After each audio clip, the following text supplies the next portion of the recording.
Want to lead with more impact and ease without ever burning out? In this episode, Niiamah Ashong reveals how authentic, intuitive leadership can transform your results as a leader.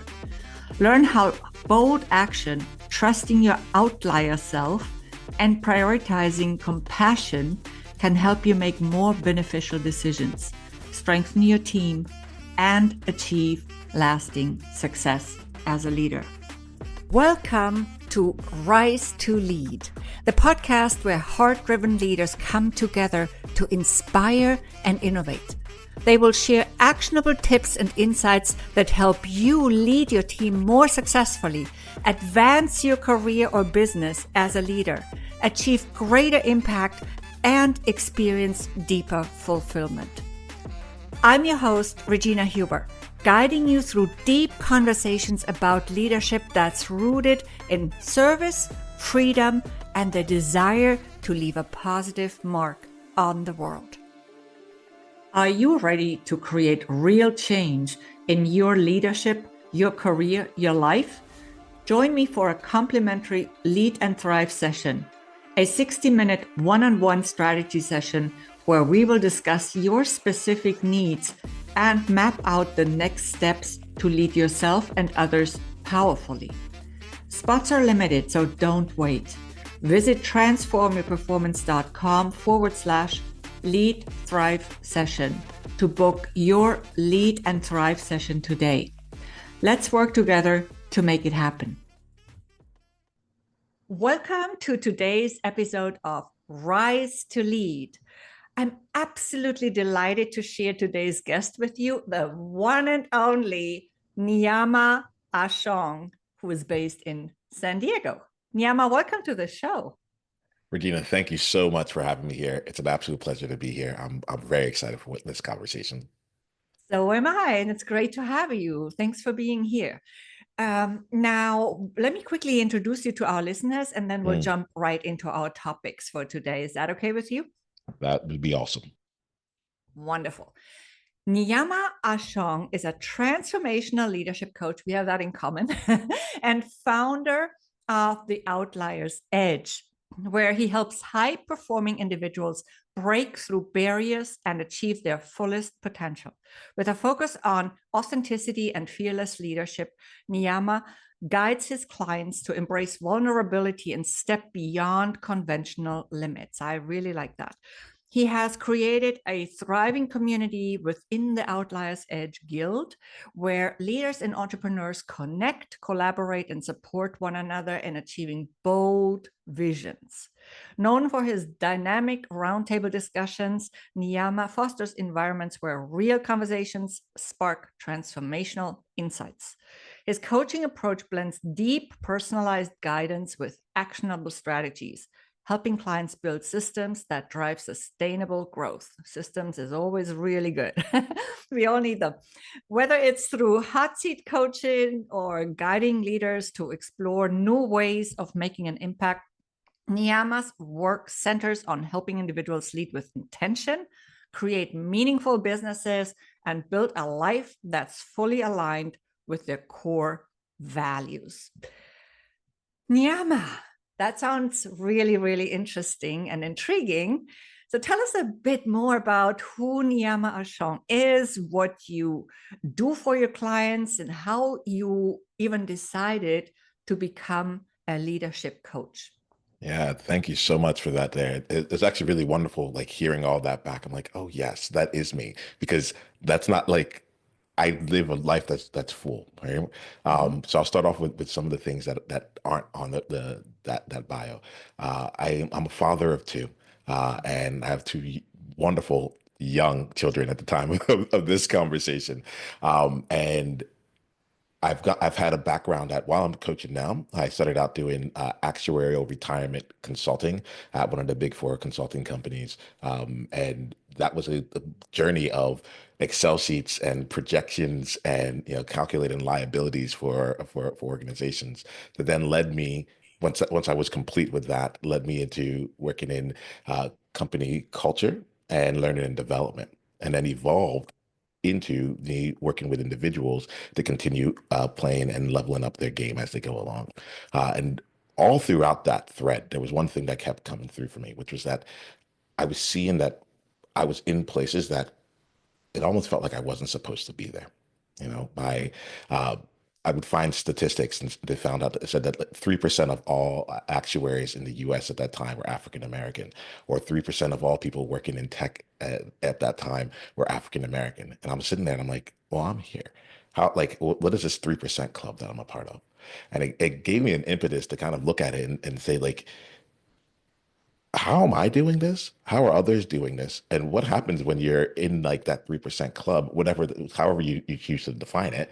How do you can keep moving forward?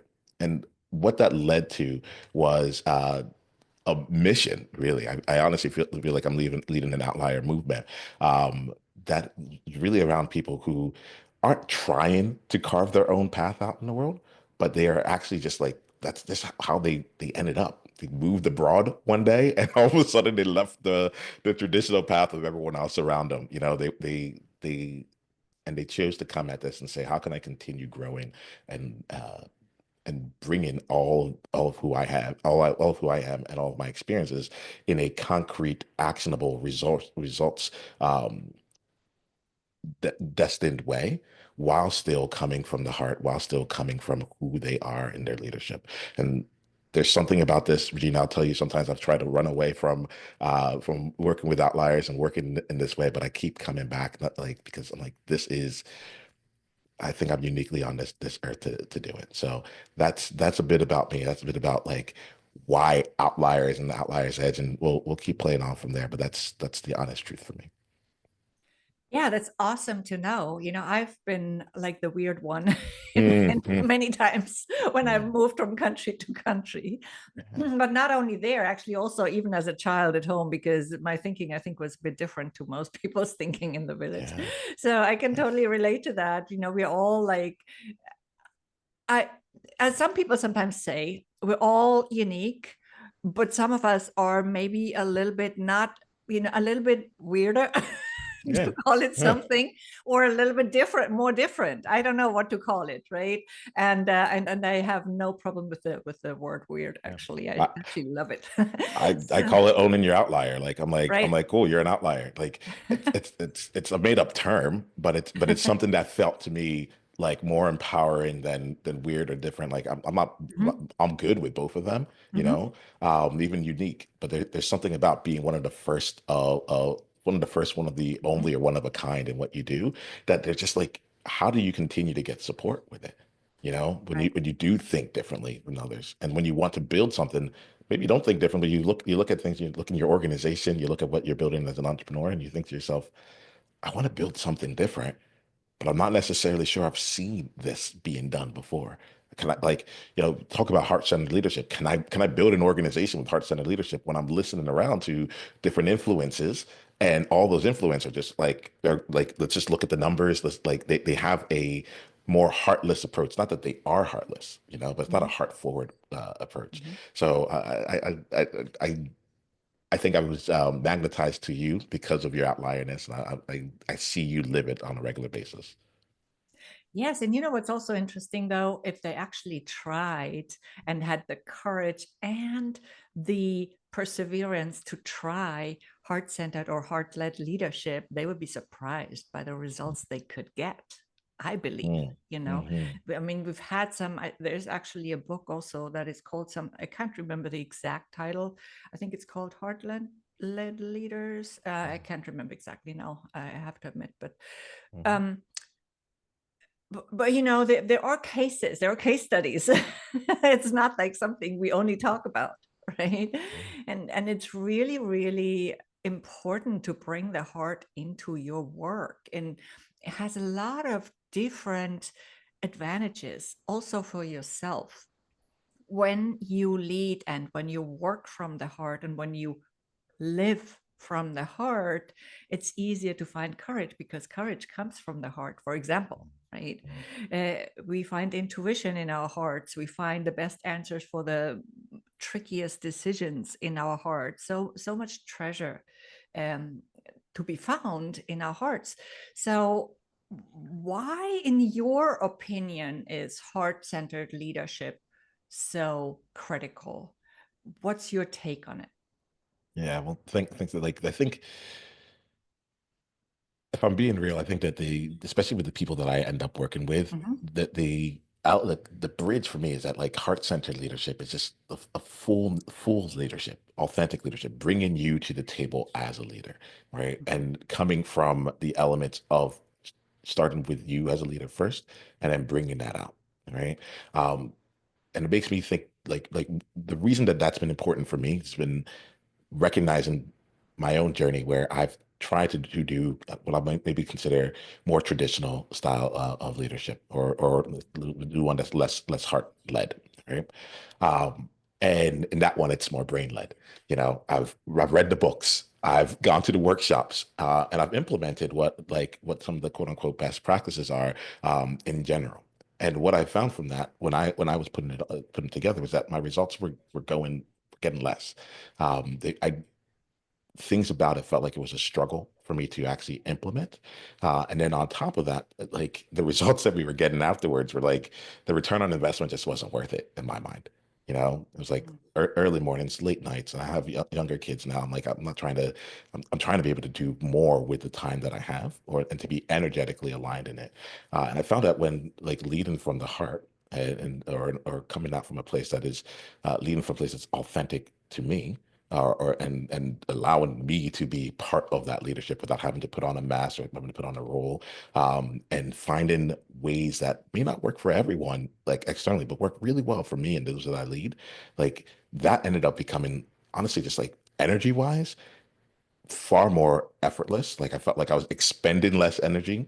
I was receiving more like throughout the day. It was actually enjoyable. Not to say that we didn't have conflicts and things that came up, and there's something out there when you haven't had an example, you're in the real moment of it all.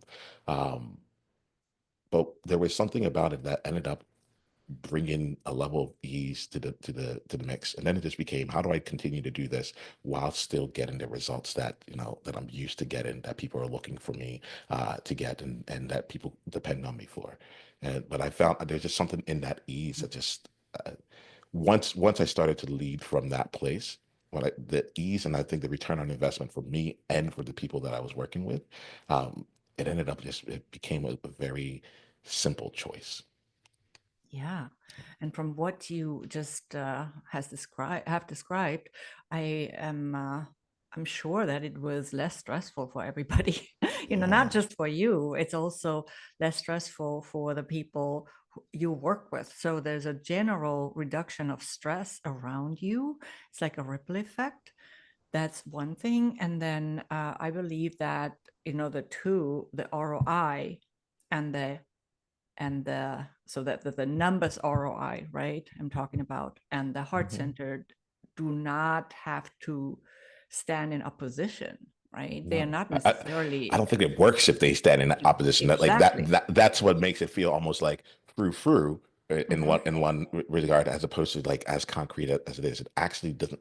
As I'm saying it to you, the way mhm, what I've seen is that it builds upon. mhm, It exactly. builds upon. Mhm. Mm, Yeah, You know. absolutely. Yeah, I totally agree. Yes, it's also actually the heart is one of the four elements of one of my leadership frameworks, which is the new paradigm leadership framework. And it's one of the four elements is just called heart.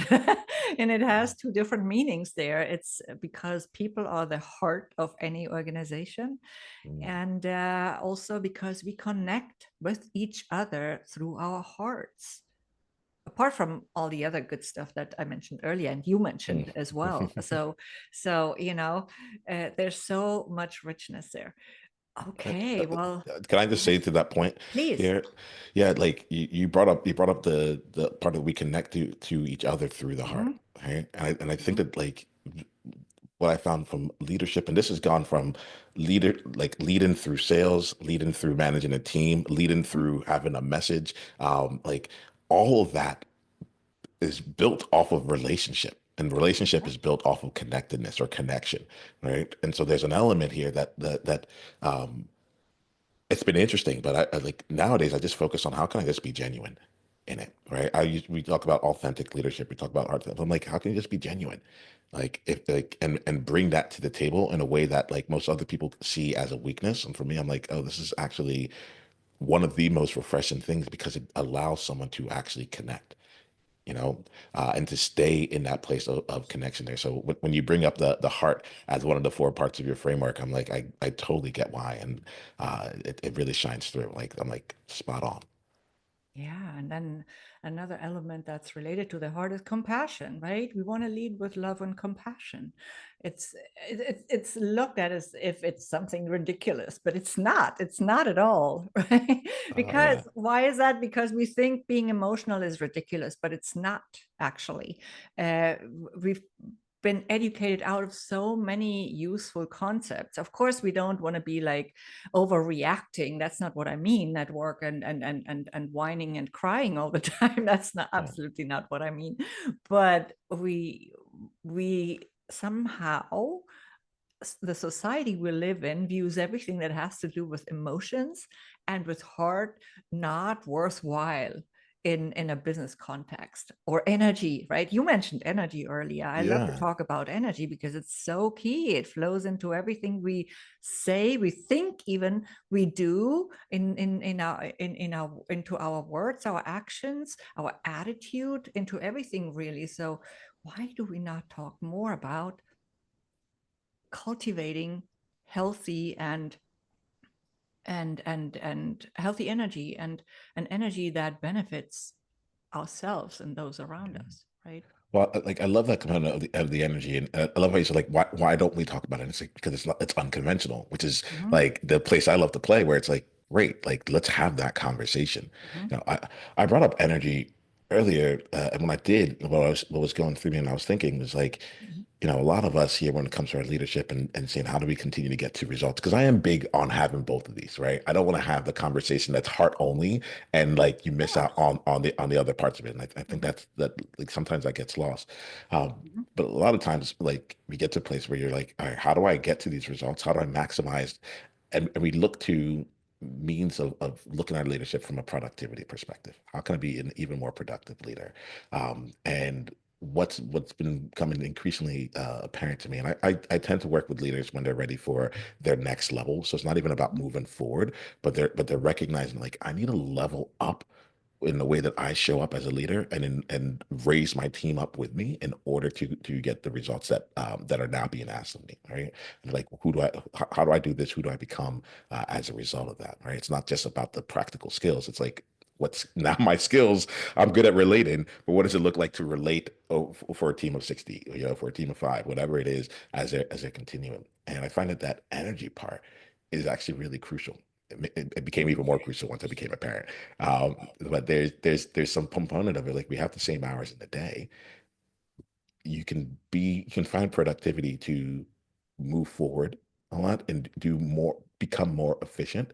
But I find that energy is necessary to become more effective, mhm, right? And that component there really sits with the elements of like we talk about uh bold and courageous and authentic, like and vulnerable early in this place. And the thing is that like I'll be honest, when I'm tired or I'm stressed and I don't have the energy to like show up fully, like I'm going to just default to what everything else is happening around me. And a lot of times it becomes not that that a better solution or a more complete solution, a solution where everyone can win, so on and so forth, isn't available. It's I don't have the energy to go and create something new, to go create something that doesn't feel like it exists in my environment. And like I want to give room to that, to look at it because at a certain part, it becomes more about energy management than time management. And playing into this here, because like there's an element of cultivating that throughout your day and how you're setting up your environment, and the ways that you've like actually set up the systems of your teams and those that you lead, that I can add to that energy throughout it, or I can consistently detract. So we're not talking about it. I'm curious about the ways that you look at energy and how that shows up for you and leadership as well. But I want to bring that in. totally. So first of all, I do talk about energy management too, so I love that. and it's also about not just about the level or the quantity of energy, but also the quality of your energy. You can be very Mm, high energy and still have like miserable energy or what yes, feels yes, miserable to others, yes, right? And yes. at a certain point in time, or it feels miserable to yourself, maybe if you're like, if you're frustrated or whatever. But here's also the thing. I actually never talk about time management because the whole term doesn't make any sense to me. Mm, So I don't really use a time management term. I Instead I use priority management, or we can manage our resources, our priorities, our activities, even also people, and within a certain time frame maybe. But can we really manage time itself, right? And I'm just a little bit of a wordsmith in that sense, or a word.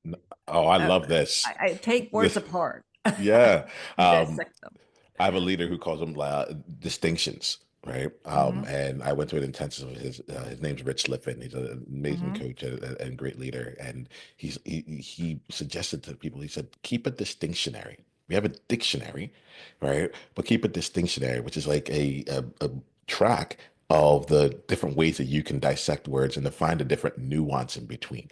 Mm-hmm. And I appreciate that about you, Regina, because one of the things that I found as I've started my distinctionary, you'll hear me like I look for what like how do most people think, and what is the distinction there? What's another way of thinking about it, and what does it give you?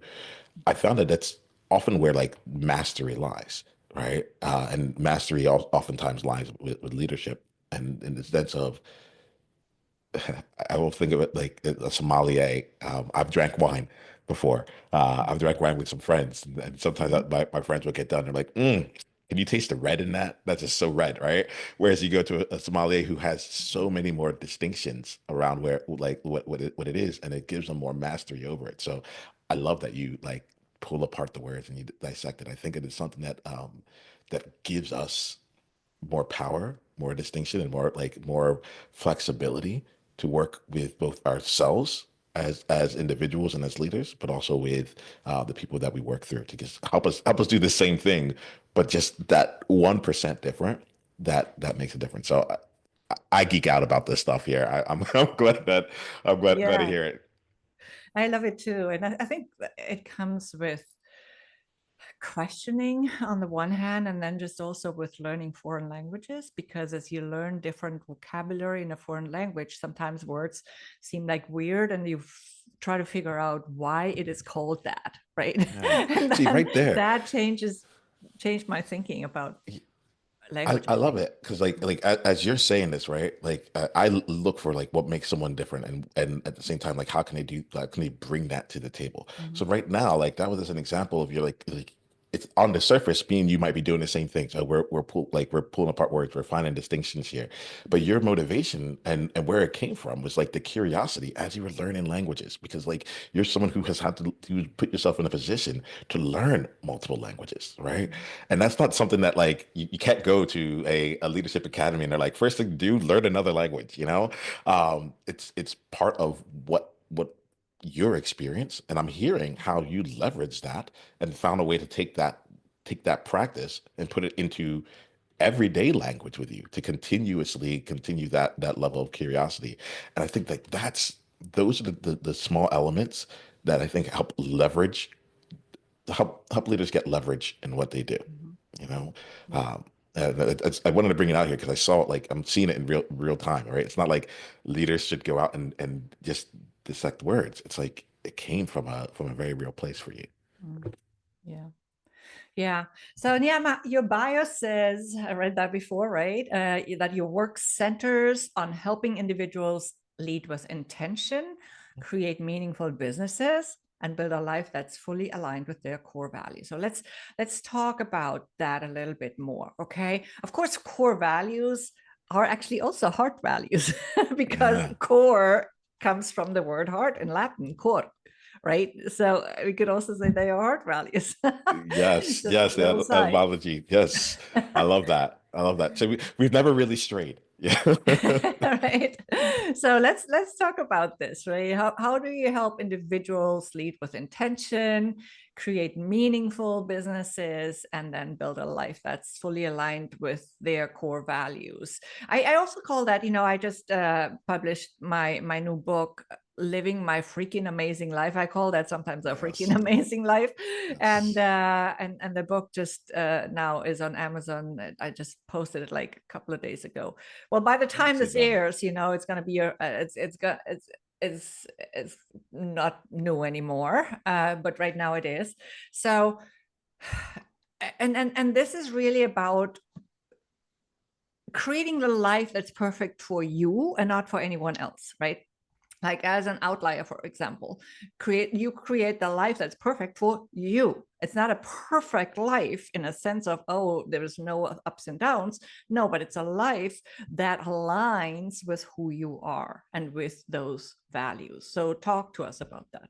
Yeah, thank you for that. I think and congratulations on the book, both now and in the future when people listen to this here. Like if you're listening to this, please go grab that book. Like let's keep growing, because Regina, I find that everything you do comes with intention. Talking about like leading with intention. My experiences of you we've just been getting to know each other over the last few weeks here. But you've been amazingly intentional. All right, you're like with your follow up, with the processes that you've laid in for us to continue growing with each other, with the connections that you've introduced me to.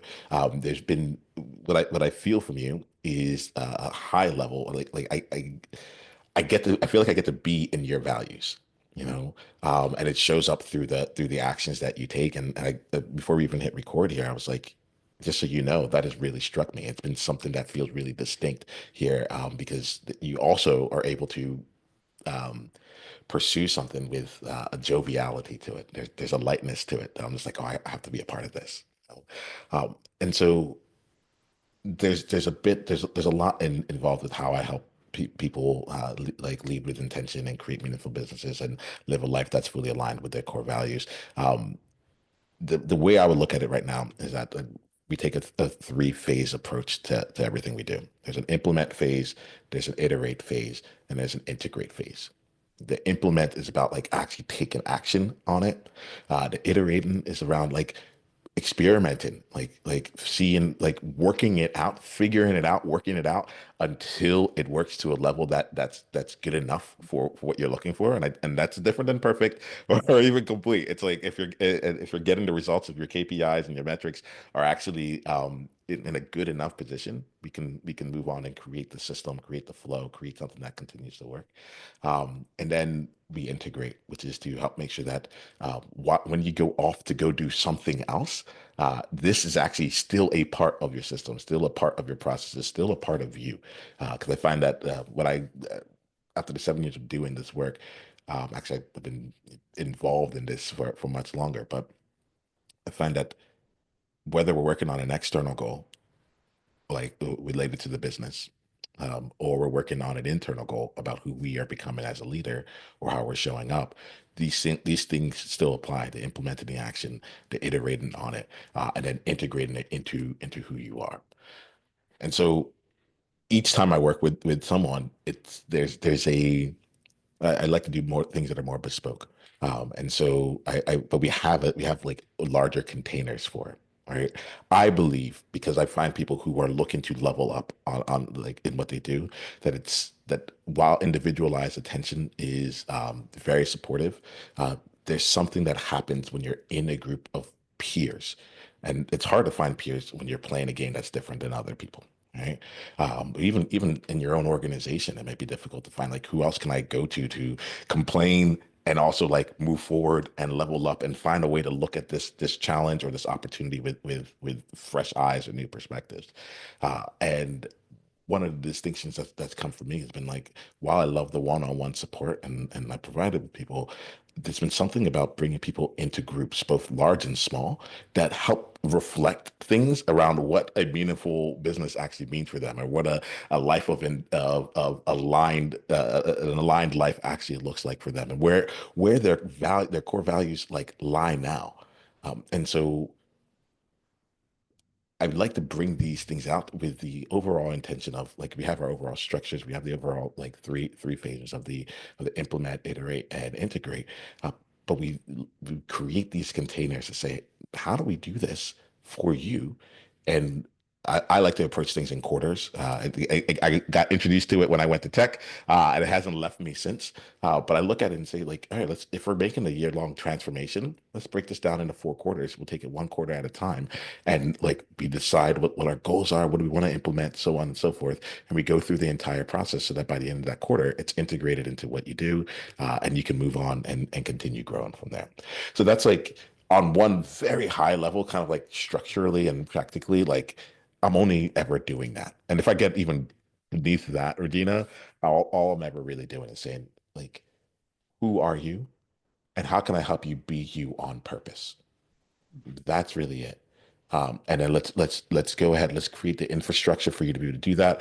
Let's take the immediate bold action, which might be your first implementation. Let's give you space to be messy because it rarely works out the exact way that you think it's going to the first time around.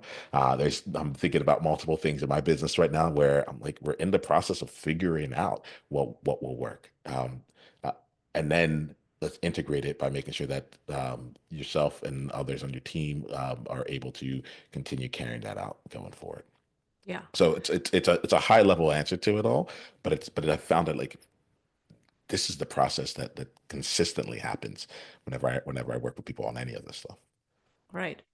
Yeah. And we so often hear don't just throw spaghetti on the wall, but sometimes we need to throw a few spaghetti before we Yeah, well, like it's before like if you're doing we your thing, yeah. if you happen to be, I don't know how it's like if you're in a pasta factory, I don't know, I've never gone down this rail, so like bear with this might end up not working.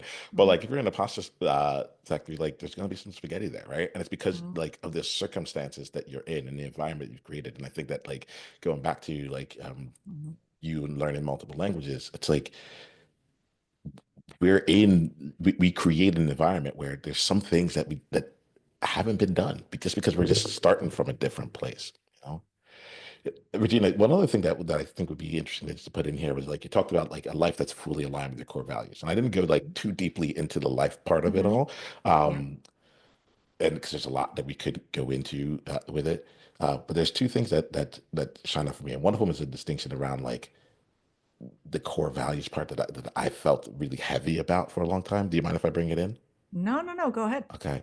Um, what what ended up happening for me was over time I've started to realize that there are that core values kind of have use the word priorities, but like they're not all weighted equally Mhm, inside of you, mhm, and while they may not shift because they are core to you, they may shift in their current prioritization in like the rank order, and that was like something that threw me for a loop, honestly, because I felt like I knew who I was. I'm showing up in the world with authentic leadership. I have my podcast and my videos. I'm leading different people, I'm leading my team.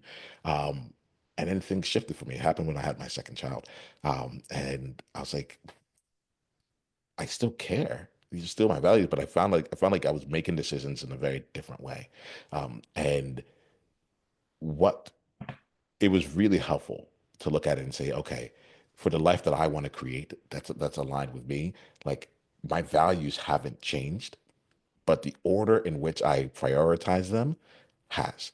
What gets priority has changed. And what was really cool about that is that it ended up changing the solutions that I was coming up with. It changed the questions I was asking, where my curiosity would go, because it changed the constraints that were involved with being creative.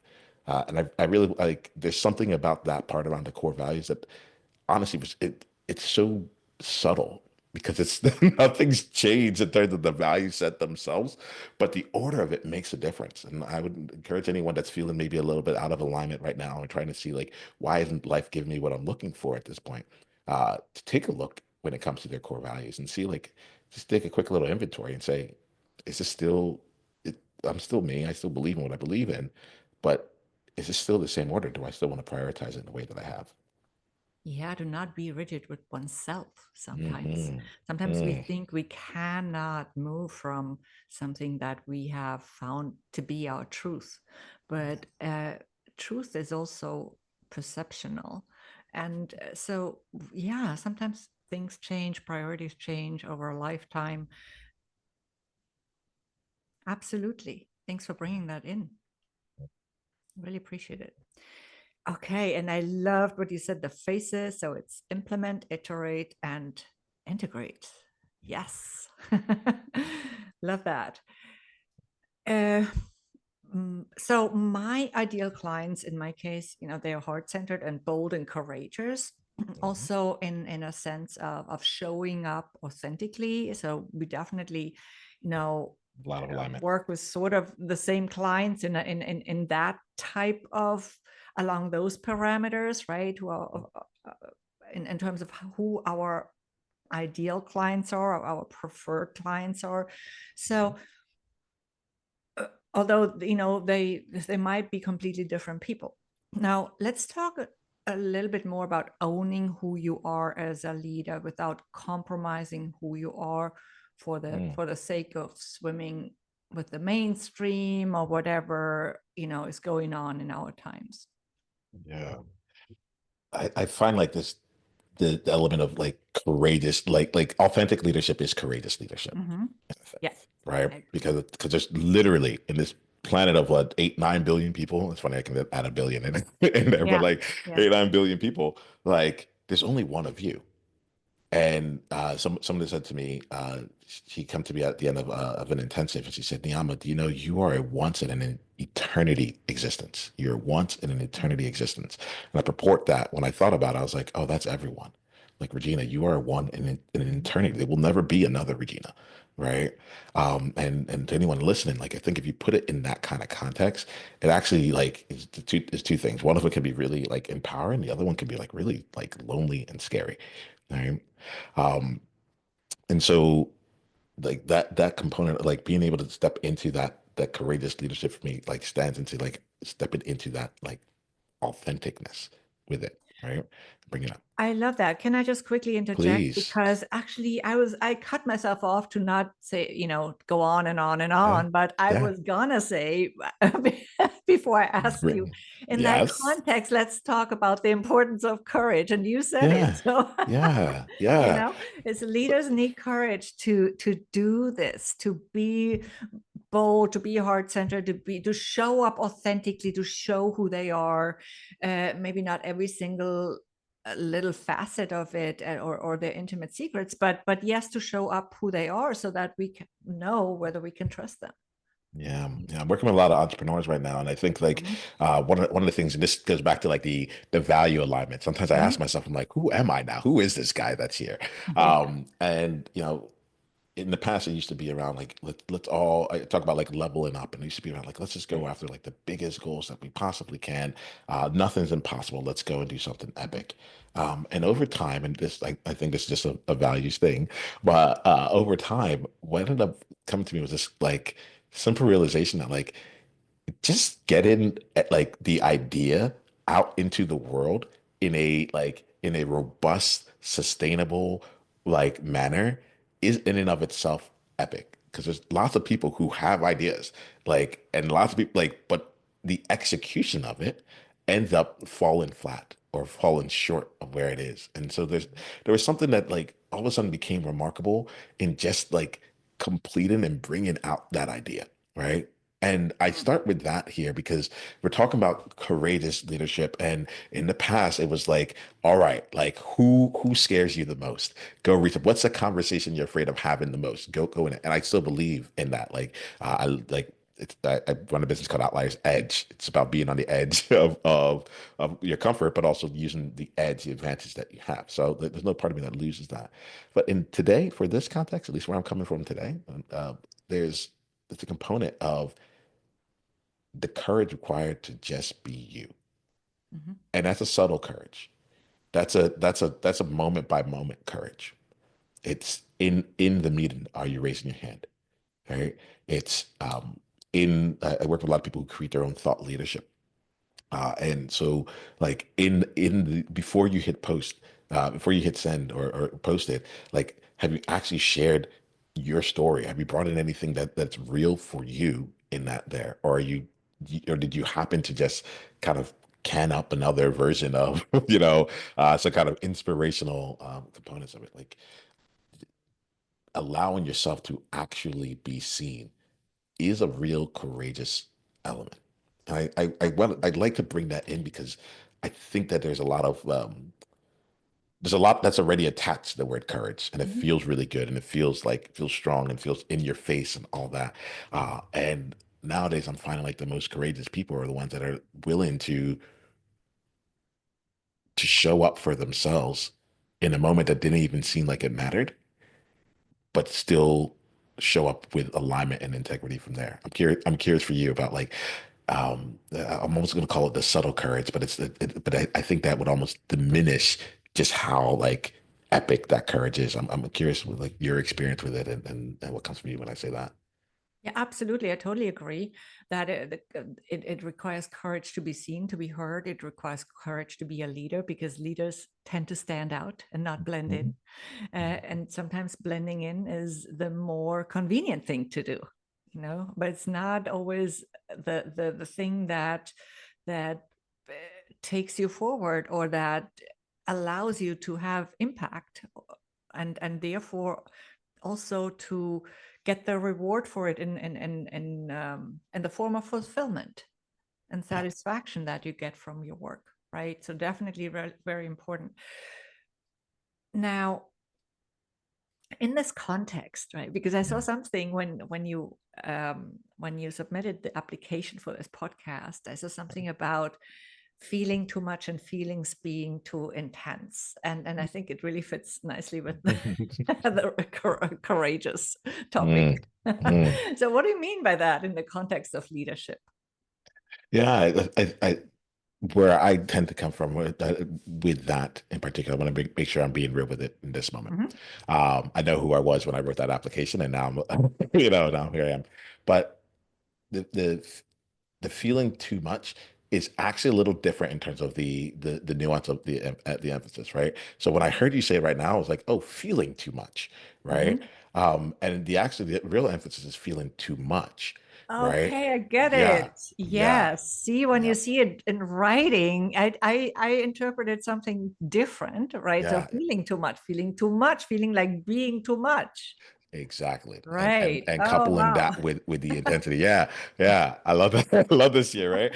I had to actually type it out myself because I was like, oh, I wrote that feeling too much. I'm not sure where I was coming from with that. And like being able to slow down a bit and be like, I wrote it down. I'm looking at some notes right here. And I was like, oh yeah, feeling too much. That one I know. That one I know That is deeply. so funny that it comes up like this. It Yeah. shows us really the importance of communication, of clarification sometimes. But I just love it. I just love it. Go ahead. Yeah, Sorry. and no, please don't apologize. There's an element here of Mhm. you'll find with me that I love to do things in real time, right? Mhm. And to always have the opportunity for growth. Is one of the like the not so secrets of leveling up, which is that like you don't just turn it on when you need to. Like it's always on. And subtly over time, the things continue to grow. So for me, like every moment that I'm with is being in authentic leadership and pulling out, leading with intention, pulling out, creating a meaningful business, pulling out that alignment that's there. And so I'm glad that we got a chance to not just talk about communication and the importance of it, but to be able to like demonstrate it here in a very real way of what it looks like to calibrate that and how to be in connection and communication around that. So that honestly lights me up. It's more than anything else I could say here, but I think the actual experience is what matters.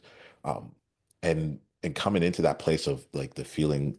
Well, let me pause really quickly. I'm happy to still answer the question, but let me make sure that like is that question still like present for you around that feeling Yeah, too sure, much and sure, sure. intense? Let's go ahead. I know we've been talking for a Yeah, long time, but I just really love this conversation. So yeah, and I was curious about this. So why don't we yeah, quickly touch on yeah. it? Yes.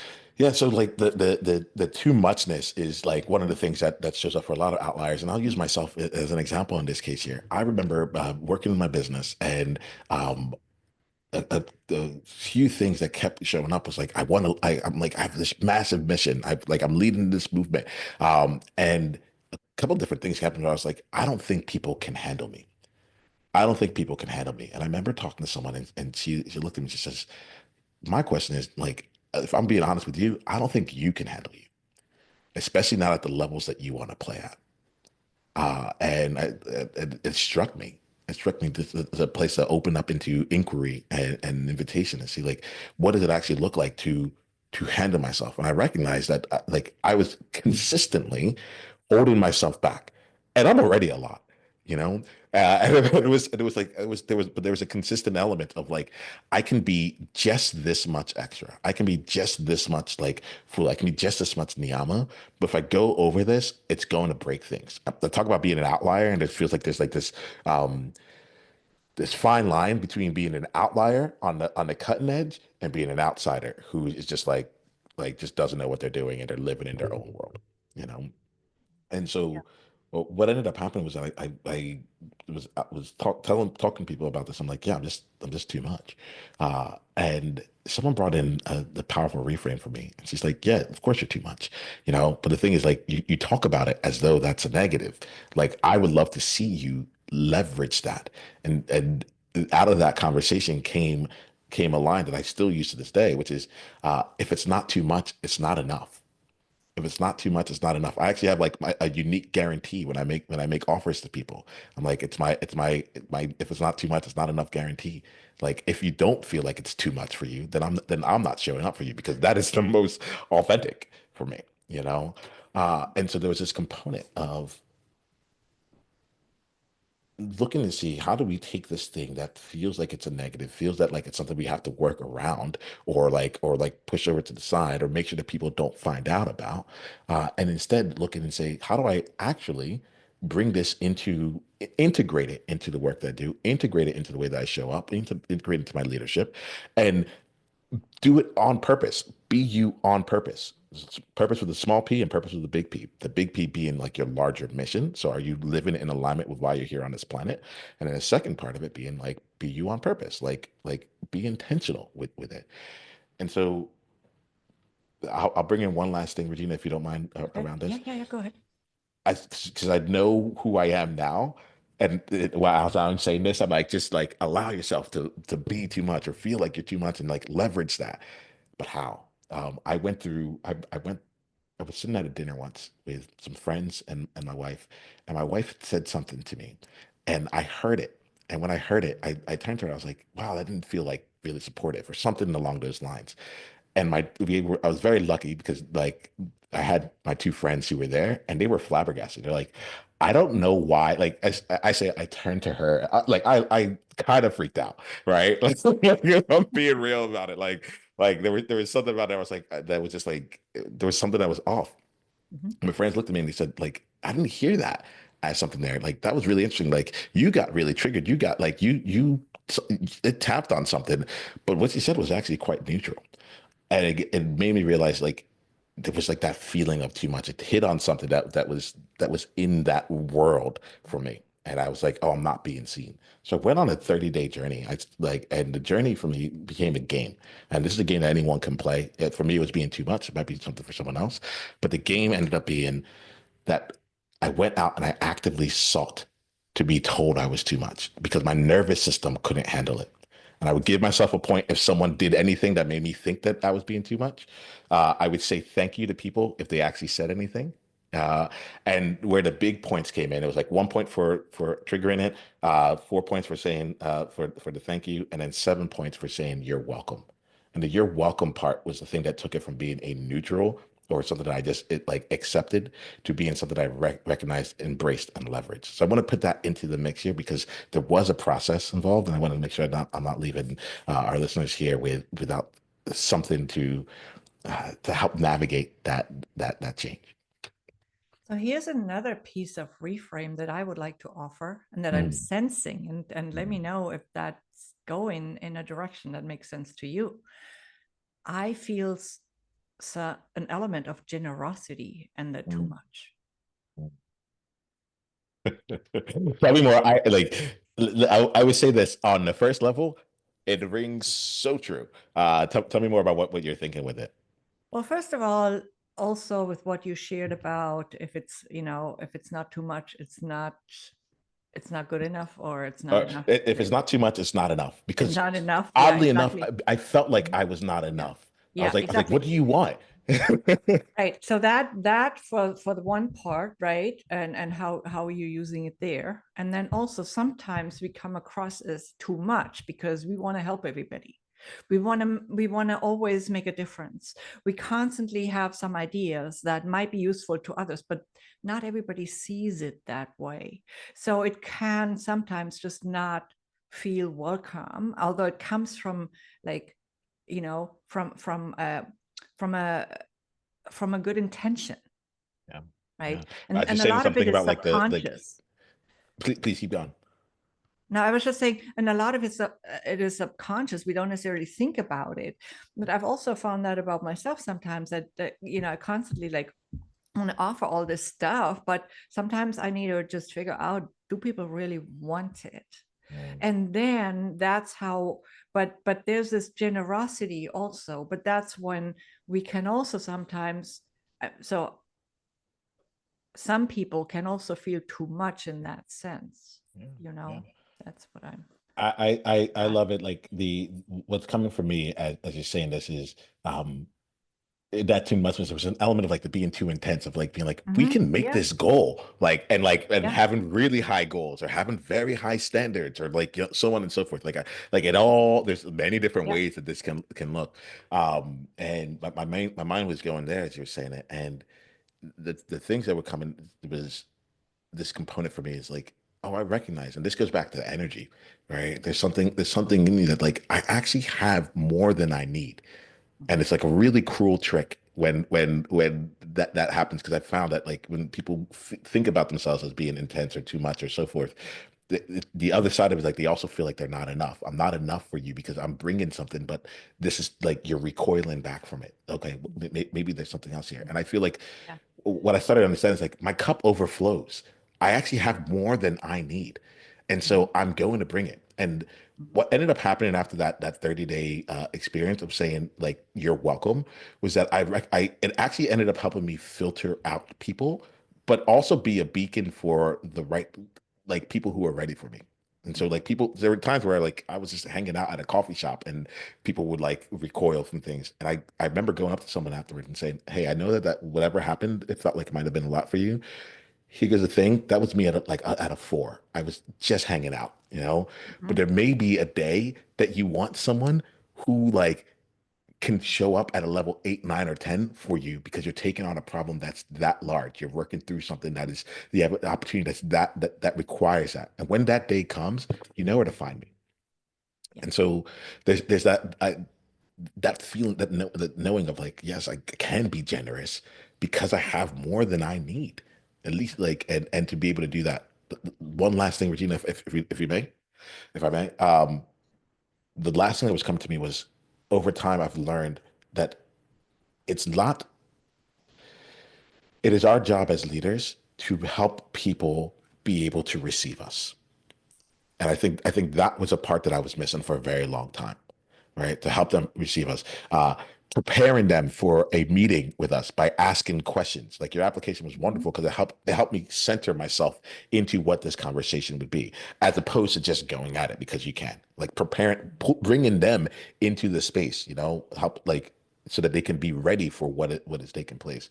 I've found a lot of times for me as a leader, I'm a very auditory person, but I'm like, oh, I need to bring in more visuals. I need to like, or maybe I'll just create the system. I'll just write the spreadsheet. I'll build out the automation, whatever it is, so that like people don't have to understand, but they can still get the result, you know? And it really came down to this element of like, oh, I have to level up the way that I communicate in such that other people will be able to receive it. And sometimes it's about the language, but other times it's about the medium in which it's there. And other times it's like, I don't know if you need to understand, but if you put this number in this this cell and you click this button, something will happen behind the scenes and it will give you what you need, and you can use that to move forward. So there's been this evolution over time to like help. basically equip other people with the tools that they need to be able to receive me. And as I've done that, it's helped expand who is I've been able to lead and expand my own capacity and actually added even more energy. I'm getting like, oh, there's less time spent, less energy spent working against the grain. Yeah, and that's exactly why self-awareness is so key for Mm, leadership. mm. That's It all starts with that. I really, can't, yeah, yeah. right. Yeah, it's a process of gaining greater self-awareness over time. And we do that every single day. It never stops. Hmm. Right. Hmm. If you're willing to play the game, there's Right. always an It opportunity. also requires courage because you might see some things that you don't like so yeah, and you have to Authenticity look at is not a everything. exact authenticity is just not it's not an easy game. Like people talk about it like in a way, or they go about it in a way that might be basic, but it is simple. It's just like it's not an easy game. It's there's a Oh, cost to authenticity, but there's also a reward to it, right? It's an investment in some ways, and I would look at that as it goes on. So I'm glad you're bringing this up here because I don't know. I like to stay rooted with it. I've done this enough. I've been around enough times and talked to enough people where it's just like it can seem really like altruistic and very like bright and so on and so forth, but it's really practical. And mm, sometimes it can suck to be authentic, and to do it in a way that leads as opposed to a way that this like is caustic toward or doesn't actually take everyone else in. So I appreciate you, Regina, for giving us a chance to like explore this, not just from like the highs, but to also get into like the rooted, grounded components of it because it's incredibly practical. Everything else is just less return on investment. that's where the richness of the conversation really is for our listeners, I believe. Okay, well, you said you have a gift for our listeners, and they have probably been waiting for that. Yeah, yeah. So for any listeners that's here, like I love working with people who think differently and who may consider themselves outliers, who get outlier results, who are unconventional in what they do and such. And I know that's like who you curate as well. And so I said earlier that like one of the elements of leveling up is to not do it alone. And so I have a free membership that I'd like to extend to anyone that's here, where they get access to me, to other outliers who are also playing the big game. And if they come in there, at least at the time of this recording, I'm bringing together people and like complimentary group coaching sessions as well. And so I want to like that become available once they come to be a part of this year. And so what I've done here is I want to make sure anyone who comes from Rise to Lead has a very easy way to get to it. So you can go to it by access it by going to outliersedge.com/rise to lead. And that will give you a place where you can get some get access to that group and any additional bonuses at that time. Is it slash rise to lead or slash guild? So you can go to it at Allies Edge / guild will also take you there. It's Oh, another okay. way to get Okay. there. I So you just can want to make put sure that you have like, that. yeah. But I like to when I'm in someone else's like world, I'm like, let's just make things easy. Oh, The reason I also say use the rise to lead is because as time goes on, I want to be able to continue to give. Again, it's about generosity, right? So I yeah. want to be able to find ways to be more generous than just going into the community. And I think that like, Gina, our relationship is only going to keep growing. So there's probably going to be opportunities for me to give even more than just the standard of what I'm even thinking right now. And I'm like, if you go to Rise to Lead, that will give us an opportunity to see like how else Mm, this might evolve. If you go to okay. outliers.com/guild, you'll get exactly right to the community and you'll be great. You'll be covered. But I think that we still have the opportunity to I want to see how generous I Great. can get. Yeah. Okay, so they have the two links, and as you can imagine, I love the Rise to Lead because it's the name of my podcast. So, Oh yeah. Oh, I thought you might. so okay, all right. So this is then a community for high-performing leaders and entrepreneurs looking to grow authentically and achieve bold visions. I'm reading that from your notes that you sent to me. Yeah, Okay, be ready any to be last challenged. yeah, so any last words or tips that you would like to share with our audience before we sign off? And of course, I'm gonna add all the links as well. Yeah, I firstly just want to say thank you, Regina. Thank you for showing up the way that you do. Thank you for building what you've built and for leading us in the way that you do. Like it's it's easy to have a conversation about authentic leadership because in heart like led leadership because that's how you show up. So just wanted to say like one of the things I'm taking away is just like I'm not alone in this. And there's benefits to all that. In terms of a takeaway, I would have for any person who's listening right now. I think the thing that's really come to my mind is like you are already ready. Whatever it is there, like you're already ready, and it's probably way more subtle than you think. And just being able to do it on a regular, everyday basis is pretty darn epic. So I'll leave it at that, and I'm just really grateful for you, Regina. Thank you for creating this opportunity. Thank you so much for being on and for having this conversation with me. Very deep conversation, which I always love. Thanks to everybody listening. And you will hear us soon, not see us soon, but hear us soon.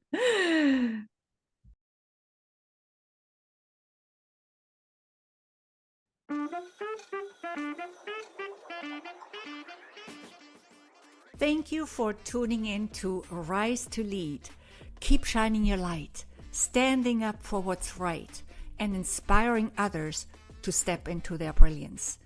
If you like this episode, please give it a 5-star rating and subscribe to the Rise to Lead podcast on your preferred podcast app. Until next time, it's Regina Huber, and in the meantime, remember to rise to lead.